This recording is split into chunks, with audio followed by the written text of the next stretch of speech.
Israel, a state of consciousness, not a place or land. The word Israel is often narrowly understood as a nation or territory. Yet its original meaning goes far deeper. Israel is not simply a land but a spiritual metaphor for humanity's ongoing struggle toward the divine.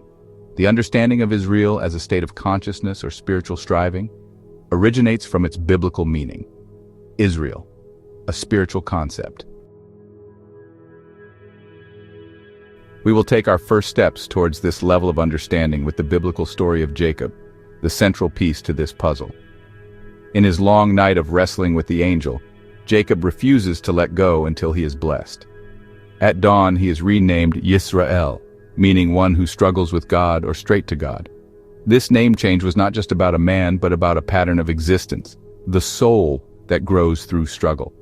Israel, in essence, represents the inner transformation that occurs when the human being wrestles with the divine and refuses to surrender until higher truth is revealed. And some scholars interpret the name Yisra-El, or Yisra-El, as simply meaning straight to God. In this view of becoming Israel, we see it signifies living with or in a form of divine awareness. Once again, the word Israel is referring to a state of consciousness, not a single location. As we explore deeper, we see the term simply as a metaphor for the soul.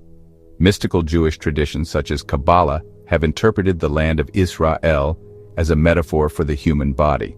In this view, a person can access the land of Israel spiritually, regardless of their physical location. Some Christian perspectives view Israel as a spiritual inheritance. They believe that through Yeshua, or Jesus, followers are grafted into this spiritual lineage, becoming spiritual Israelites and heirs to God's promises. The divine judgment and the eradication of wickedness. The scattering of the people is depicted as a direct act of God in response to sin and idolatry. As seen in the Great Flood, the destruction of Sodom and Gomorrah, and the conquest of Canaan. God's desire for his people to be scattered is also reflected in the scattering of the house of Israel and the diaspora, where his people are dispersed among the nations.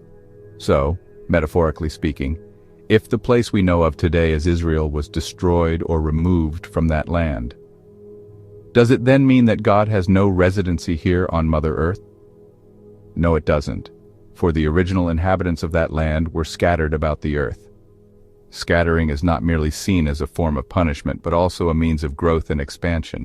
So wherever the original inhabitants of that land being, there the consciousness of Israel shall be. To live as Israel is to live with intention, the battle between the higher and lower dimensions of the self. It is to confront weakness, fear, and illusion, yet persist in the pursuit of clarity, wisdom, and light. In this sense, Israel is not limited to geography or genealogy. It is the state of consciousness attained by those who dare to wrestle with the divine mystery.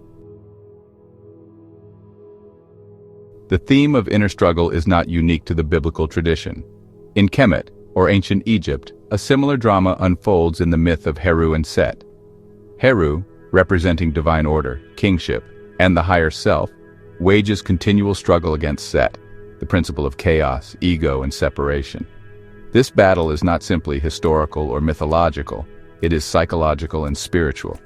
It is the same battle Jacob embodies, the human condition caught between fragmentation and wholeness. Just as Jacob's wrestling marked a turning point in consciousness, the victory of Heru over Set symbolizes the triumph of divine order over ego-driven disorder. Both traditions emphasize that this struggle is not external, but internal, fought within the heart and mind of every human being. When viewed through this comparative lens, Israel becomes universal. The inheritance of Israel is not measured in acres of land, but in the awakening of the soul. It is a legacy carried by all who embrace the inner struggle. In the Bible, Jacob's descendants inherit Israel as consciousness. In Kemet, those who align with Heru's path inherit divine order and unity. Both traditions converge on the same truth. The ultimate inheritance is spiritual, not material. Israel, then, is not a land one must journey to, but a consciousness one must awaken within. In the Gospel of Thomas, Yeshua was asked about the kingdom of God. He replied, "If those who lead you say to you, 'See, the kingdom of God is in the heavens,' then the birds of the heaven will precede you. If they say to you, 'The kingdom is in the sea,' then the fish of the sea will precede you. If they said it is in the ground, then the worms of the ground will go before you. Yeshua finished by saying, the kingdom of God is within you.